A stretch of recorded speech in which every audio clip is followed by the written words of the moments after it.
Alright guys, so in this video I'm going to explain to you how tap send works, okay? Literally easy and simple. So how do you actually use this app? So from your phone, okay, you want to download tap send app. You want to open the app first, okay? Just sign up or log in and enter your information. If you're signing up, make sure you enter all your details. They're going to ask you for your name, okay, your full name.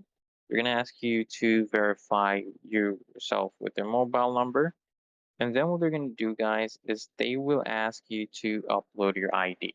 Okay. Once you upload your ID and they verify your account's verified, okay. If you want to send someone money, just on the home screen, you're going to see they're going to ask you to put the recipient's name and mobile number. That's literally all you have to do. And just select their currency and you just press send. It's literally that easy and simple, guys. So if this video helps, make sure you hit that like button, comment down below if it helped. And as always, guys, make sure to subscribe